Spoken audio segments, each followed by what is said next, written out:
brought to you by Nova शुद्ध घी। जब जब खाए दिल खुश हो जाए, सदियों का नोवा शुद्ध देसी घी, सपना स्वस्थ भारत का।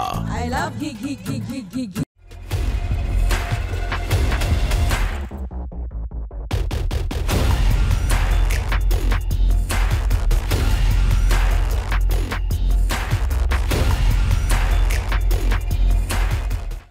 भारत खुलकर अफगानिस्तान के साथ खड़ा है, जो पाकिस्तान के लिए एक बड़ी चेतावनी की तरह। पाकिस्तान को ये बात समझ लेनी चाहिए कि अफगानिस्तान को अस्थिर करने की उसकी कोशिशें अब सफल नहीं होने वाली।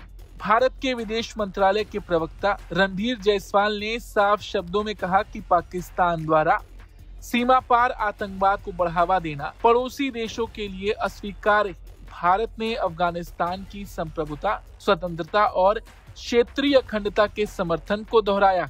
विदेश मंत्रालय के प्रवक्ता रणधीर जायसवाल ने प्रेस कॉन्फ्रेंस में कहा कि पाकिस्तान इस बात से नाराज है कि अफगानिस्तान अपने क्षेत्रों पर स्वतंत्र रूप से नियंत्रण रख रहा है। उन्होंने कहा कि पाकिस्तान को ऐसा लगता है कि उसे दंड से मुक्ति के साथ सीमा पार आतंकवाद करने का अधिकार है, लेकिन उसके पड़ोसी ऐसा कभी स्वीकार नहीं करेंगे। भी ब्रीफिंग में मैंने इस बात का जिक्र किया था और आपको बताया था कि हम इस मसले पे क्या सोचते हैं। पाकिस्तान अफगानिस्तान द्वारा अपने क्षेत्रों पर संप्रभुता के प्रयोग करने से क्रुद्ध है। पाकिस्तान ऐसा सोचता है कि उसका अधिकार है कि वह सीमा पार क्रॉस बॉर्डर टेररिज्म करता रहेगा और दंड मुक्ति के साथ करता रहेगा। ये मानना है उनके पड़ोसियों का भी कि ये स्वीकार्य नहीं है। जहाँ तक भारत का सवाल है, हम अफगानिस्तान के संप्रभुता, क्षेत्रीय अखंडता और स्वतंत्रता के लिए प्रतिबद्ध हैं। We had, in my last briefing, I had elaborated our point of view, our thoughts on this particular matter. I reiterate what I had said in my last briefing. Pakistan is infuriated with Afghanistan exercising sovereignty over its own territories. Pakistan seems to think that it has the right to practice cross-border terrorism with impunity. Its neighbors find it unacceptable.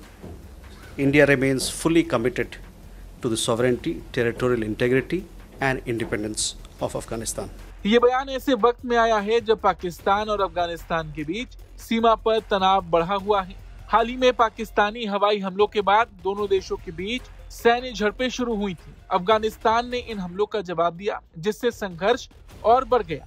वैसे देखा जाए तो ये हमला पाकिस्तान ने पहले शुरू किया था, लेकिन उसके बाद तालिबानी लड़ाकों ने पाकिस्तानी सीमा में घुसकर कई पाकिस्तानी सैनिकों को मौत के घाट उतारा, कई को बंदी भी बनाया और साथ ही साथ कई पाकिस्तानी हथियारों को जब्त भी कर लिया। इस बवाल को बढ़ता देख कतर और तुर्की बीच में आए। कतर और तुर्की की मध्यस्थता में हुई वार्ता के बाद 19 अक्टूबर को संघर्ष विराम हुआ, लेकिन सीमावर्ती इलाकों में अब भी पाकिस्तानी सेना और टीटीपी के बीच झड़पें जारी है।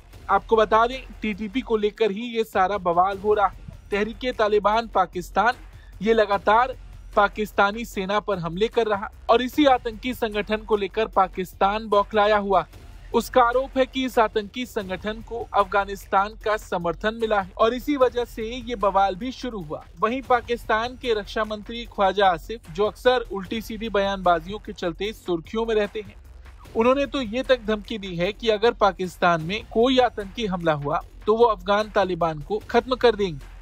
उन्होंने अफगानिस्तान पर भारत के इशारों पर काम करने का आरोप भी लगाया। हालांकि भारत ने साफ किया है कि अफगानिस्तान के साथ उसका रिश्ता सहयोग और विकास पर आधारित है। भारत ने यह भी कहा कि वो अफगानिस्तान की कुनार नदी पर प्रस्तावित बांध परियोजना में मदद करने को तैयार है। रणधीर जायसवाल ने बताया कि भारत और अफगानिस्तान के बीच जल सहयोग का लंबा इतिहास रहा है। इसका उदाहरण हेरात प्रांत का सलमा बांध या भारत अफगान मैत्री बांध है, जिसे भारत ने बनाया था। कुल मिलाकर भारत हमेशा से अफगानिस्तान के साथ खड़ा रहा है, चाहे तालिबान शासन हो या लोकतांत्रिक सरकार। पाकिस्तान जो अपने ही आतंकियों से नहीं निपट पा रहा, अब अफगानिस्तान को फंसाने की कोशिश कर रहा। तालिबान से एक बार हार चुका पाकिस्तान अगर फिर ऐसी हरकत करेगा तो उसे फिर सबक मिलेगा। भारत का स्पष्ट रुख यही है कि आतंक और उकसावे की राजनीति नहीं चलेगी। क्षेत्र में स्थिरता तभी संभव है जब आतंकवाद को जड़ से खत्म किया जाए और इस लड़ाई में भारत अफगानिस्तान के साथ खड़ा है। ब्यूरो रिपोर्ट, भारत तक।